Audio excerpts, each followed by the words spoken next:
This is a Willets Point Shea Stadium bound 7 express train. The next and last stop is Willets Point Shea Stadium.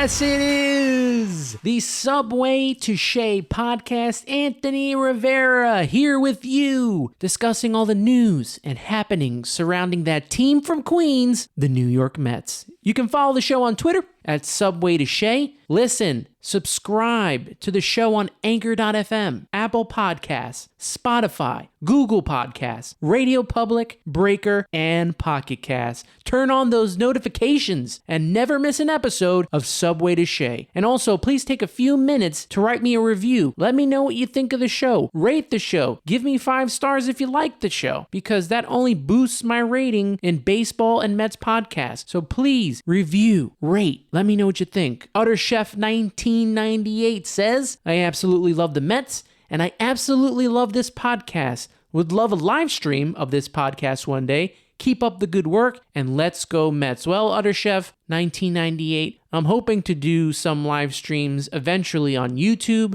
but mostly you can catch me on Instagram. I didn't mention that at the top of the show, but at Subway To Shea. I mean, it's easy as that. And I will be trying my best to do a little more live streams. Definitely want to put out some videos whenever a big news happens or, post-game recap. I'm going to try my best to get those videos out there to you. But hopefully soon, live stream will be coming. So tune in every week, Subway To Shea, and I will keep you updated on that situation. Wreakin' Havoc 1970 says, I'm a Yankee fan, but also a huge MLB fan. Anthony Rivera and his Subway To Shea podcast is amazing. Anthony is a natural in all facets, from his interviews to his baseball knowledge to just being a fan of baseball. Congrats, Anthony. Thank you, Wreakin' Havoc 1970. Like I said, I'm not a reporter. I am not a statistician. I'm just a fan of the game and a fan of this team. So I'm going to pour out my opinions and my thoughts every week for you. And I'll have guests on every week or every so often. And,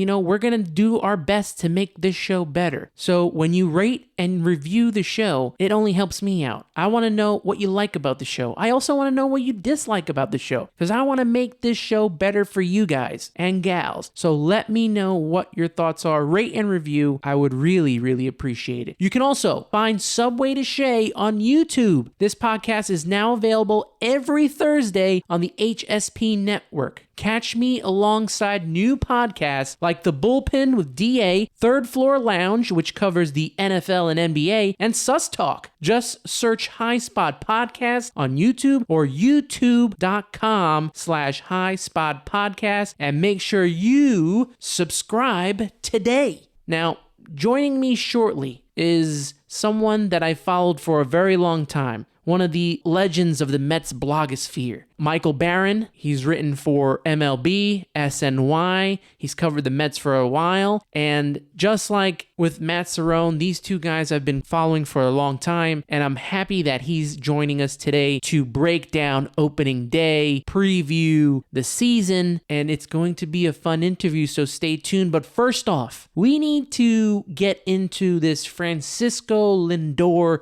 contract extension. Now, this past weekend, Francisco Lindor and Steve Cohen broke bread, had dinner in an Italian restaurant. Cohen had the ravioli, Lindor had his chicken parm, and then on Monday, the Mets offered a 10-year, $325 million contract, according to Andy Martino of SNY. Now, at the time, it was thought that was going to be their final offer, and then Lindor's camp countered with 12 years, $380 $85 million.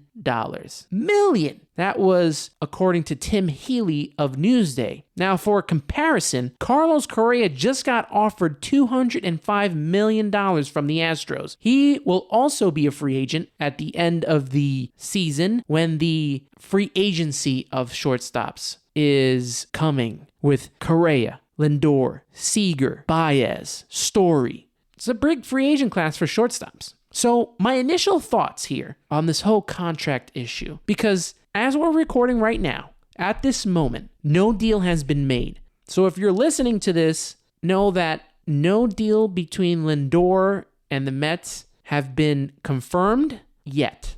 But we still have another day to see until opening day if he signs a deal. My initial thoughts, Cohen takes Lindor out for a nice Italian dinner, and this is how he repays him? No, I'm just joking, guys.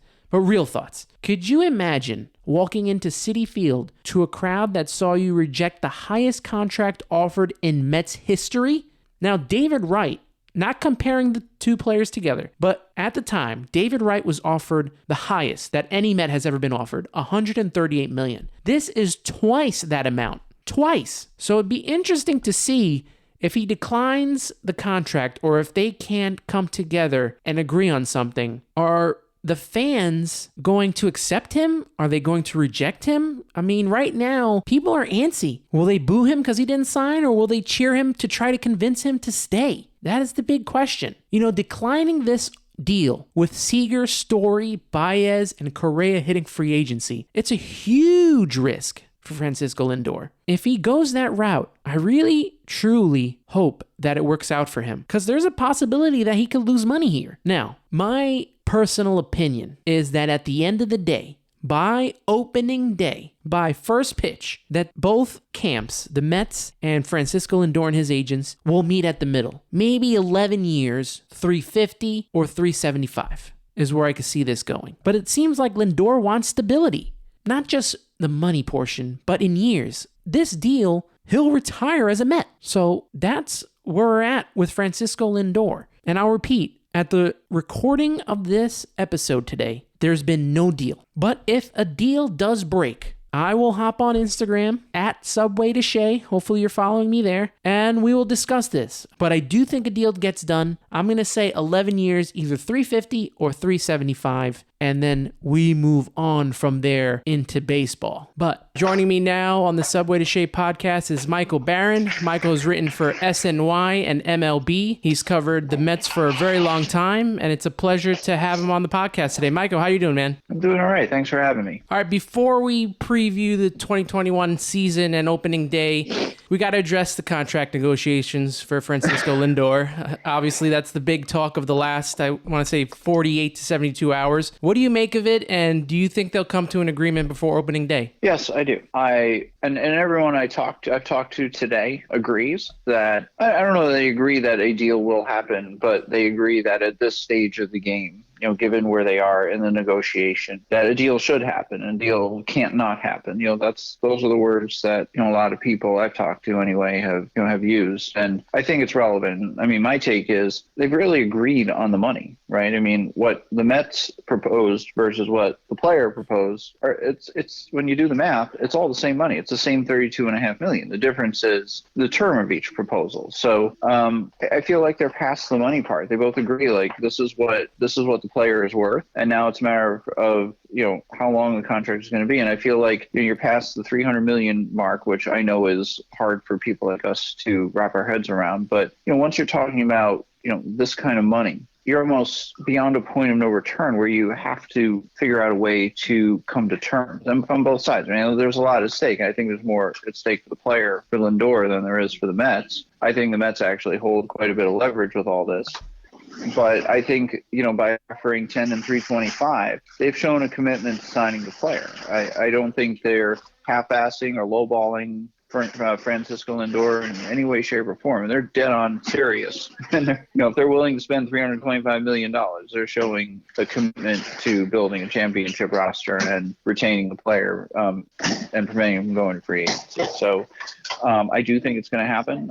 I think it needs to happen. And I think for Francisco Lindor, it needs to happen because, like I said, there's a lot at stake. There's a lot of risk for him if he doesn't take this amount of money. First, it takes a lot of guts and balls, if you will, to leave 325 or more on the table. But also, if he doesn't take it, he's risking. He's saying, I'm going to be this good in a year. I'm not going to get hurt. And the potential work stoppage is not going to affect my negotiating power or my value, depending on what that CBA says. So, I think that's an awfully big risk for him to take if he doesn't take this deal. So I do think, it's mutually beneficial and eventually it will happen over the next 24 to 36 hours.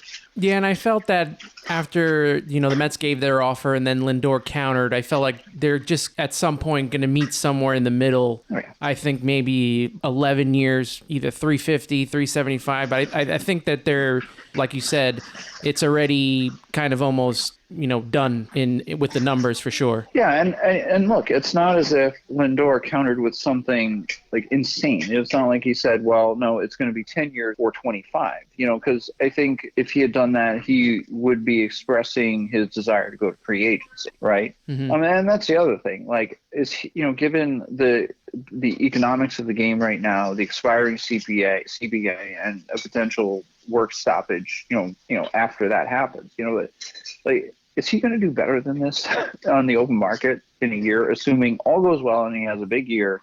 How much is he buying, once he's at 10 and 325? Could he buy, is it worth the risk for like 8% more, over 10 years? And like, if I'm his agent, I'm saying no. I mean, I know that, you want to get the most amount of money. That's the need. That's business for anybody. You want to maximize your value, and I get it. But, when it comes to risk over, 5 or 6%, I mean, like in my industry, I'm not willing to take it. Why would he be willing to take it? So I just can't see this not getting done as a result. Like, I just think that's, like I said, how can he leave all that money on the table for at most another 8-10%? Like, it wouldn't make a lot of business sense. So we'll see what happens. Yeah, and basically it's really just come down to the 2 extra years. Obviously, this would kind of mean he kind of retires with the team. Seems like he just wants more stability when it comes to where he's going to be, more than, I guess, the money, which it does seem like a lot, but when you compare the 10 years to the 12 years, it kind of averages out annually the same. Yeah, I mean, it lowers the overall value of the contract if it's just the same dollars over a longer period of time. But, just doesn't make it. It would be unbelievable if they couldn't come to terms, based on where they're at. If they were $100 million apart, or it was 7 years versus 11 years or whatever it was, then you could see it maybe not working out. But they're 2 years and the same dollars apart. So how can it? Like, I can't see Steve Cohen, saying what he's saying on Twitter without some degree of confidence that eventually this is going to come to fruition. I just can't see it. Like, he's gotten to this point in his career and life, and he's worth $14 billion for a reason. He knows what he's doing. He knows when he's doing this on Twitter in front of 200,000 followers. Like, you have to believe that he has some savviness behind it. So I know a lot of people are cynical, but these aren't the same old Mets, so I would just be a little bit more patient if I were folks, out there who are afraid this isn't going to happen. Yeah, I think the patience is the key. It's still not opening day yet, so I still think, like you said, this is going to get done. Moving on for the season itself, there's been no confirmations yet so far on how this roster is going to pan out, but we kind of know. Anthony DiComo kind of wrote the other day a little breakdown of the roster, and let's start with the offense and the position players, because this is probably their biggest strength, probably one of their best lineups, I would think, since around maybe 2005, 2006. You got Pete Alonso, McNeil, Lindor, J.D. Davis, McCann, rounding out that infield. And in the outfield, Dom Smith, Brandon Nimmo, and Michael Conforto. What do you make of the strength of this lineup? Yeah, I mean, I generally agree with your assessment. I think it's the best opening day lineup anyway that they've had since say 2006. I'd probably give the nod to that 2006 lineup just because I think it was a little bit more balanced left to right. But I would say all in all, I mean, this team's going to hit and they're going to score a lot of runs. I mean, you saw that last year once they kind of broke out of that runners in scoring position problem they had, what this line was capable of, and that was before they had Lindor in there. And I think you'll get a bounce back season from J.D. Davis. It's going to be, it's going to be an exciting lineup. I think the questions lie in their bullpen, and certainly out of the gate with their rotation. It's not deep beyond number 3, and that's not a knock on David Peterson, but there aren't a lot of innings under his belt to give you, to really project out what he's going to do. I think he's going to be,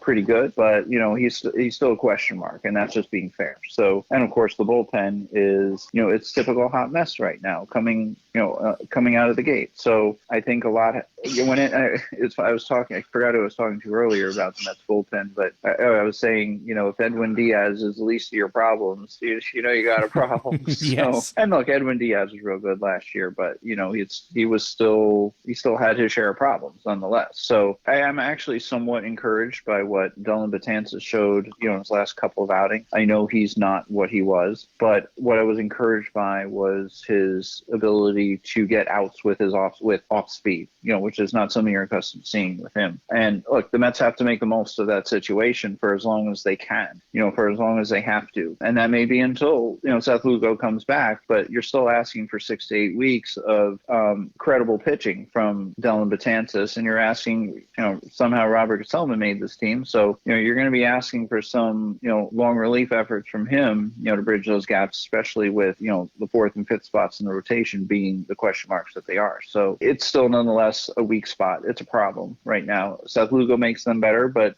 I think we all agreed that even when everybody was healthy, they still need another reliever, particularly on the left side, which makes it surprising they were so quick on the trigger with, Stephen Tarpley and Jerry Blevins is going to be at the alternate site. They're lacking left-handed presence. And a lot of people say, well, with the 3-batter rule, it doesn't matter. And I just don't agree, especially when your rotation is short and you can only expect 5 or 6 innings from the 4th and 5th spot anyway. That means you need to deal with Bryce Harper at least twice with your bullpen. And if you only have one left-handed reliever, you can only neutralize him once. And if you choose to neutralize him in the 6th or 7th innings, I mean, you can't neutralize him in the 9th inning in a close game. So it does matter. It matters a lot. And we'll just have to see how it plays out. I don't see this front office standing pat. I think they're going to maneuver this roster a lot. They're going to bring Jerry Blevins in and out. They're going to bring Tarpley in and out. And they're probably going to shop for an upgrade too. But, these games count early too. And I just don't, I hate to say they need to be patient, but because I don't think they can afford to be that patient with the bullpen right now. Yeah, especially not in the NL East, which is going to be very tough. One guy that I thought should have gotten some consideration, he's going to be a part of the taxi squad, Trevor Hildenberger, the side armor. I'm just surprised that him and Tarpley didn't get as big as a look, and also very surprised that they let go of Mike Montgomery, who was great all spring, had one bad start at the end, and then they go to Robert Gesellman. Obviously, Rojas has said it's because he could go multiple innings, but are those good multiple innings that we're going to get? Because I feel like we kind of know what Robert Gesellman is. After really having a good 2016, he's kind of been just mediocre for me, and we have enough of that. With Betances and Familia, we can't be sure what Miguel Castro is going to bring to the team. So I'm just surprised that they went Castro. that way. Well, yeah, and I mean, look, I think if Robert Gesellman wasn't making $1.3 million through arbitration, we might not be having this discussion right now, right? Because I think it was more of what you saw in camp, and I know it's camp, but it was more of the same with a sinker that sits on a flat plane. It doesn't sink, and he was getting beat around, especially at the end. And what you see at the end of camp always matters more than what you see at the beginning, because the pitchers are trying to ramp up and really trying to sharpen themselves, and the major league hitters are staying in the game longer. So it's not just about the pitchers building up pitch counts. At some point they have to be able to get outs, and if someone's coming in the 6th and 7th inning of a late spring training game and he's facing major league hitters and not getting them out, I don't care if it counts or not. That's a problem if he's not getting them out, and he wasn't getting them out. Whereas Betances, Betances was getting major league hitters out during his outings over the last weekend. You could easily argue that stuff may not play over a longer period of time with Betances, and I dig that. I totally get it. But right now you got to look for something with both Gesellman and Betances, and I think you saw more from Betances just in terms of the results than you did with Gesellman. But look, Gesellman, like I said, he earns $1.3 million a year, and he's on the 40-man roster, and that plays. So that's a big reason why he made the team. And to your point about Montgomery, I can only assume that he got creamed in his last outing. But I can only assume they decided that he wasn't going to make the team and he just asked for his release. I can't imagine, given the current state of the bullpen and their depth on the left side, that they would just, decide to cut him. So there's usually more than meets the eye, when it comes to these roster decisions. But, you brought up a good point about Hildenberger. They were quick on the trigger with him early in camp to send him to the minor league side. So I'm glad he's on the taxi squad. I think that means they think that he can get people out, but you kind of wonder why he's not on the team and Robert Gesellman is, right? So we'll just have to see how this all plays out. The Mets also unveiled the opener, I guess, if that's the best term to use, for the first time at the end of spring, with using Jacob Barnes leading into Joey Lucchesi, and it kind of worked. Do you think that's something that they'll utilize a lot throughout this season? That's a good question. I don't think so. I don't think, I think about the Rays bullpen when it comes to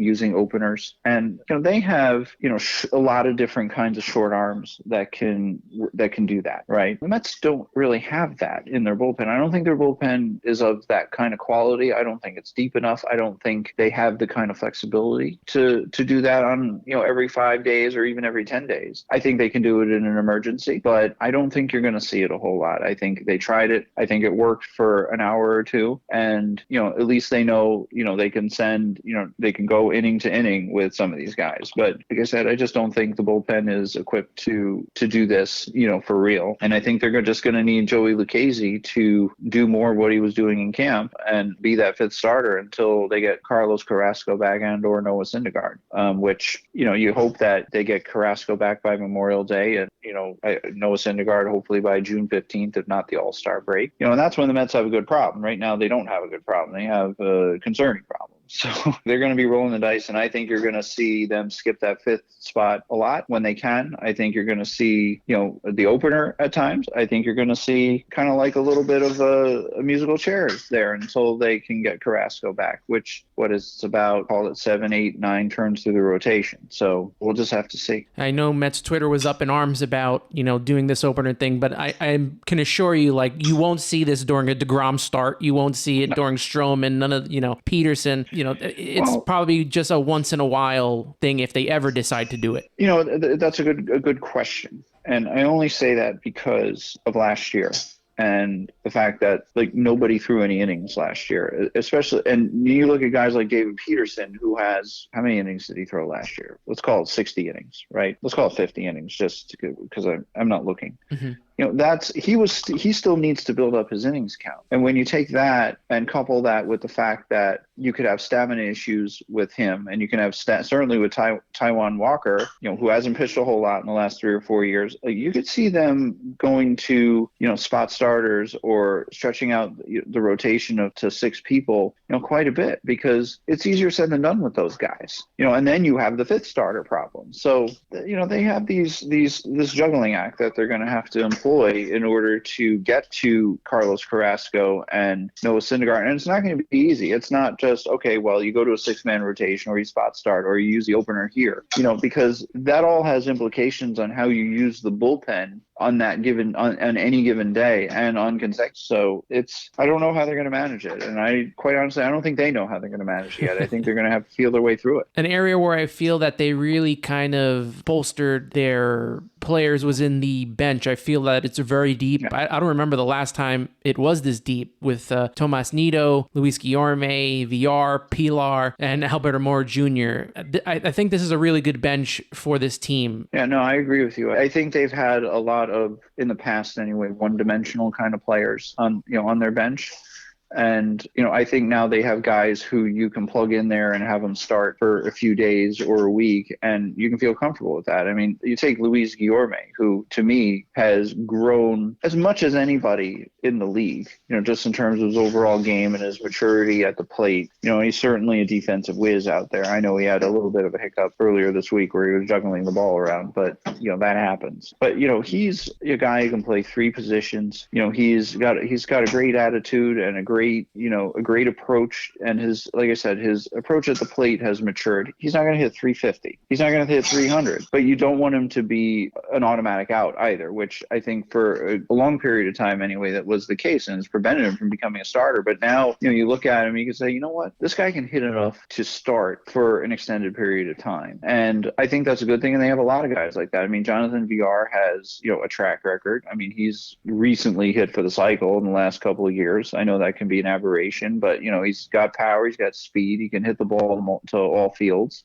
So that's an asset. I mean, JD Davis is, I know he's a starter right now, but, he could see himself in a part-time role, over a longer period of time, but what he can do at the plate. So, and you mentioned Almora, who, has got pop and he's a defensive whiz out in center field. So, you look at him maybe as a late game replacement right now for Brandon Nimmo, to, shore up the defense for, this fly ball bullpen they have. So, I agree with you. I think it's the lineup isn't a problem. The offense isn't a problem. The defense and the bullpen specifically are the problems, and we'll just have to see how it all shakes out for them. And hopefully you catch lightning in a bottle with some of these guys. And Dylan Betances has a little bit left in the tank for them. Once again, I'm with Michael Barron. You've seen his work on the Mets, on SNY and MLB.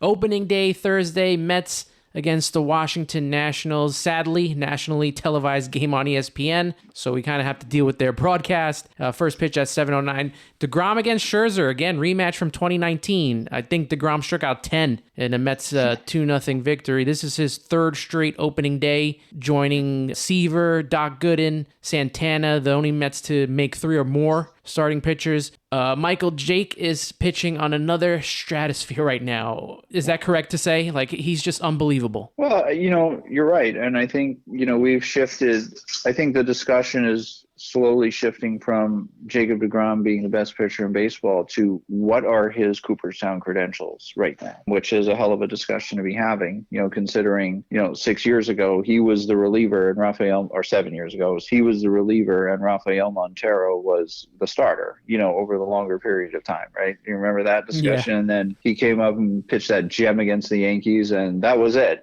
That was it. Like, he hasn't looked back. And look, he's a super guy too, on top of it. Like, he's a humble, grounded individual who, isn't, looking to, walk that red carpet, so to speak. He just wants to go out there and do his job, very blue collar like, and I think you can appreciate that about him too. So I think one of the things that deGrom has going for him is that he didn't pitch a whole lot when he was younger. And so he's got a lot of mileage left in that arm. He's 30, 31, 32, whatever he is, but he's probably got the body of someone who's 27, 28, 29. And that matters, and he's getting better and he's getting stronger. And I don't know how long it's going to last. I mean, eventually we all hit that wall, believe me, I know that firsthand. But, he reminds me, his career is, I know he doesn't have the no hitters, but his career seems to run parallel to that of Sandy Koufax, because, I think the difference is, Koufax struggled early in his career and deGrom out of the gate was awesome, but deGrom also started late,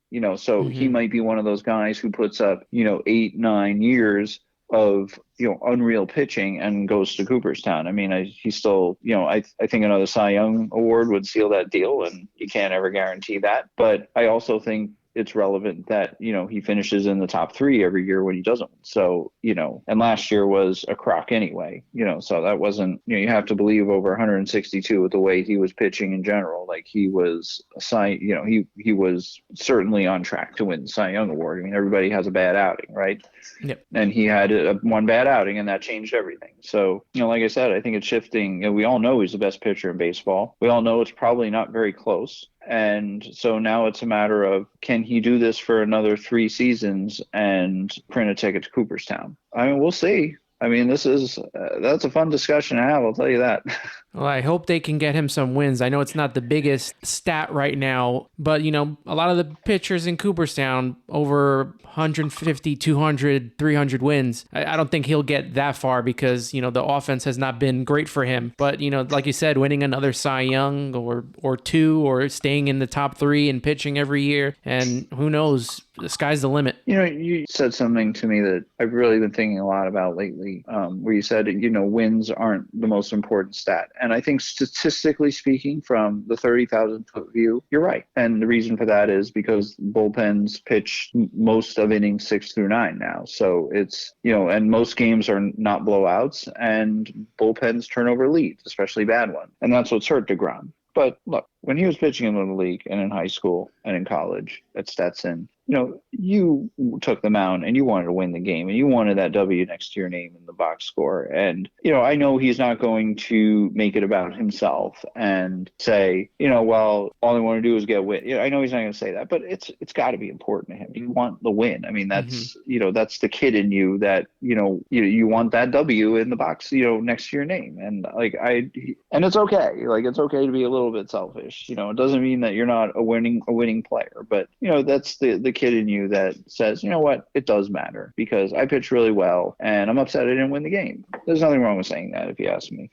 Yeah, before I let you go, one more question for you. I know you were pretty vocal of this on Twitter, and so was I. The black jerseys, they're back. It's a part of me growing up as a Mets fan. I know a lot of fans like just the striped jerseys, and those are my favorite, and I love the 86 racing striped jerseys as well. But this was a big part of me growing up. How excited are you for them to return? I'm a jersey guy. I'm a student of them for all teams. I always comment, when I'm watching like the Orioles, for instance, I always say, man, they have that orange and black and white, that's sharp. I say that every time I see them, and I think uniforms are important. I think whether they were nice uniforms, teams have worn nice uniforms or not over the course of their history, in the end, it's a part of their history and a part of the organization's heritage. I don't think that means the Mets should bring back their 1978 crew jerseys with the the piping. It had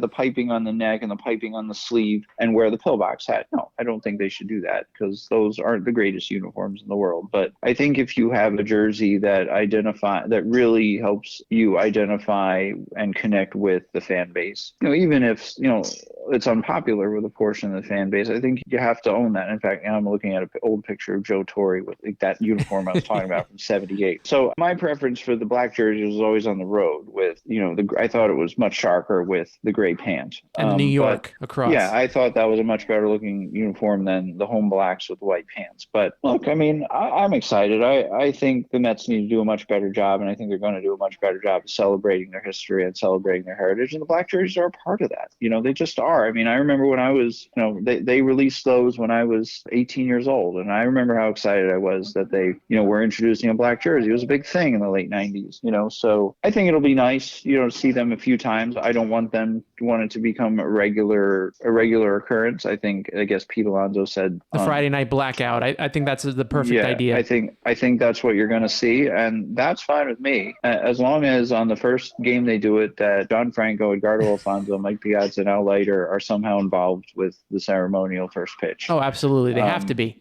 And hell, throw David Wright in there and Carlos Delgado for that matter, because, when I think of that 2006 team, I certainly think of the black jerseys. When I think of the 2000 team, the 99 team, what do you think about when you think about the 1999 team? You think about Ventura's home run. Mm-hmm. What jersey was he wearing? The black jersey, so it's important. Whether you like it or not, it's important. Yeah, they won the pennant in 2000 in the black jerseys, Yeah, they did. I remember when Hampton was on the mound, and I think Edmonds flew out to end that series, So, again, these are images in your head, which are important if you're a fan of any team, So, and, I would even argue that, the Yankees should consider they I don't know if you watched them in spring training, but they have on the road, they have these navy, New York jerseys with silver lettering, and they're beautiful. They're great. And I'm like, why don't they wear those during the regular season? They're beautiful jerseys, and I think they should consider that. They run a strict ship there in the Bronx. I get it.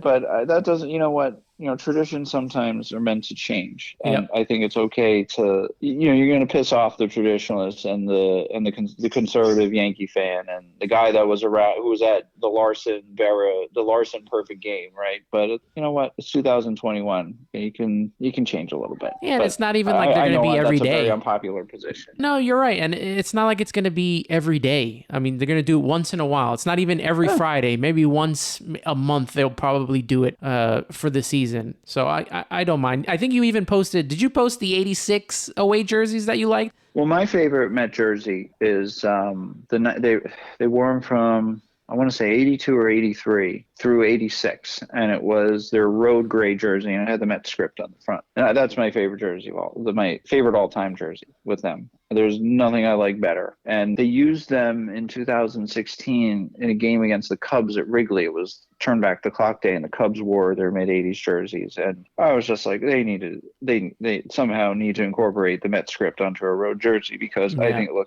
looks fantastic on the gray. I can talk about uniforms like till the cows come home, by the way. Yeah, those 86 road jerseys. I love the 87 ones. They only did it 1 year, but the 87 with the New York script, I kind of thought that was nice. I didn't like the 88 ones, which was kind of like Yankee style New York, but the 87 ones, I wish they kept a little longer. The 87 ones were very, very unpopular, and the players didn't like those either, if I recall. I know Keith Hernandez has talked about those 87s quite a bit and hasn't spoken too positively about them. But I mean, I think there is some popularity with those jerseys among the fan base, and I think you could, if you want to do 87 wasn't the greatest year for them for a number of reasons, but it starts with Dwight Gooden. But at any rate, I think you can, if they want to have a turn back the clock 80s night, on the road or something, they can wear them at home for all I care, but maybe that would work, but I don't know.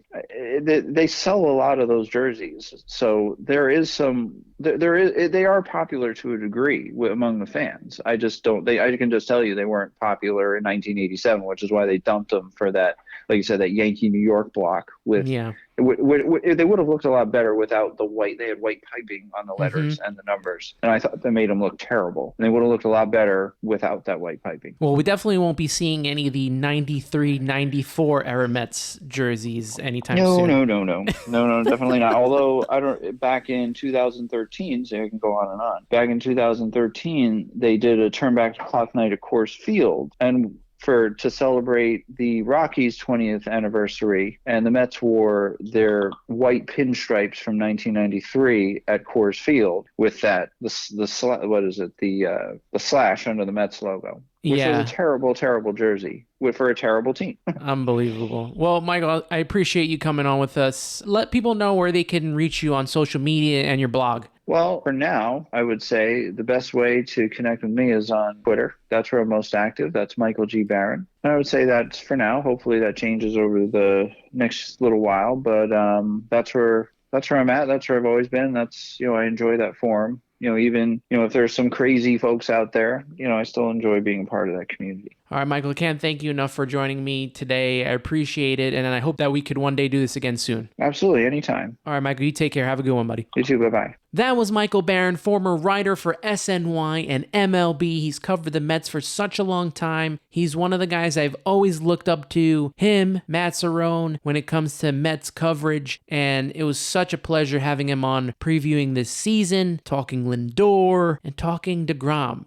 Every episode I got to talk to the guest about DeGrom. How could you not? How could you not? Now, final thoughts here. Marcus Stroman is set to pitch Game 2. We already know DeGrom is opening day. Marcus Stroman's going to pitch Game 2, which also means he's slated for opening day at Citi Field. It's going to be very exciting to see him on the mound this year and see what he could bring to the table. He's very motivated. He's ready to go. And I hope he's successful this season. I hope the whole rotation is successful. The schedule as is for the rotation, DeGrom getting the opening day nod. Then Saturday, Marcus Stroman. Sunday, David Peterson. Then the Mets head to Philadelphia. And on April 5th, it will be Taijuan Walker pitching for the Mets. On the 6th, it will be Jacob deGrom, who will be on 5 days rest. On the 7th, we may see an opener or Lucchesi or both. And then, like I said, the home opener with Marcus Stroman. Now, on a non-related, kind of related Met note, Matt Harvey has made the rotation for the Orioles. And I hope he succeeds in Baltimore. I don't know if he's the number 2 starter or where he will be slotted in the rotation, but I do want to see Matt Harvey get his pitching career back on track. I know there's a lot of other Met fans that I talked with on Twitter that want to see the same thing. I hope nothing but positive success. You know, he played hard for the Mets. He did. I know Boris kind of got in the way, but he pitched through the playoffs, man. He wasn't really supposed to get through there. And Game 5 of the World Series was one of the best pitching performances that I've seen. So, like I said, nothing but positive vibes sending Matt Harvey's way. I hope he does well. I hope he's able to stay in the rotation. And I'm hoping that he can get his career back on track. Before I let you go, I got to give a shout out to some Mets groups here on Facebook because they allow me to go on there and post my podcast every week. And I really appreciate that. And I want to show the love for them that they show for me. So if you could do me a favor, if you're a Mets fan on Facebook, try following these groups out. They bring the conversation every day, always passionate talking about the Mets. Here are the Mets groups to follow if you are on Facebook. Got Mets Country, New York Mets Fans, Mets Junkies, Real Mets Fans, Let's Go Mets, Love My Mets, Amazing Mets Fans, LFGM, Amazing Mets, Mets Fans Anonymous, New York Mets Live, Mets Fan Club, Objective Mets Fans, Die Hard Orange and Blue, True Mets Fan Zone, True Mets Fans, Mets Extremists, Amazing Mets, Amazing Fans, The New York Mets Orange and Blue Nation, Mets Musings, Real New York Mets Fan Page, The Mets Lounge, New York Mets Diehards, Real Met Fans, Hopeful or Hopeless, New York Mets Fans HQ, and Avid New York Met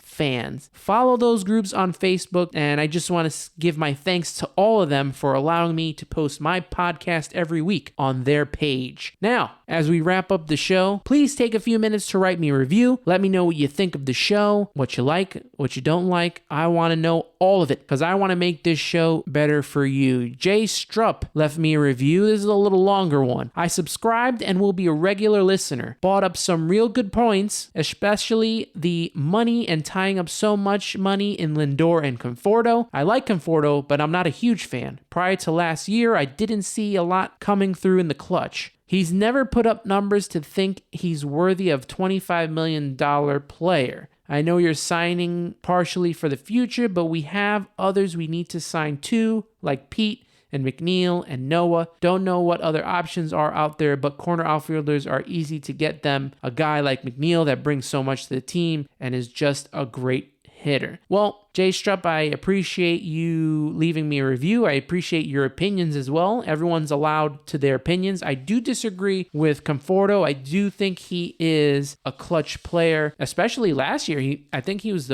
very clutch last year in 2019. So it's going to be interesting to see where they go with his contract. I wouldn't worry about Pete or McNeil just yet. Noah's more important at the time because he's hitting free agency next year and he's coming back from Tommy John. So it's going to be interesting to see if he returns and if he pitches well, how they try to re-sign him. But Pete Alonso and Jeff McNeil, I wouldn't worry too much about that right now. That's more down the line. I still think that they could get both Conforto and Noah Syndergaard. I don't know if they can add Stroman.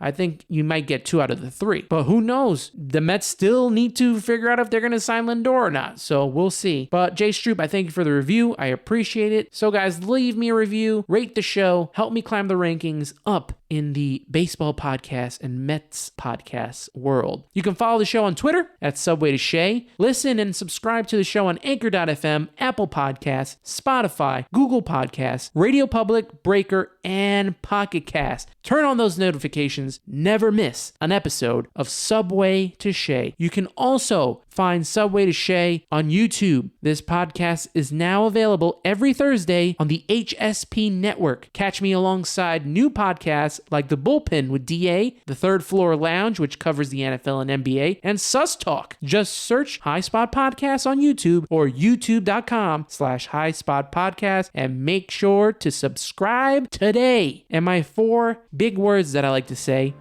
listen, subscribe, share, and review. Guys, Have a great week. Enjoy opening day and opening day weekend. And as always, let's go Mets.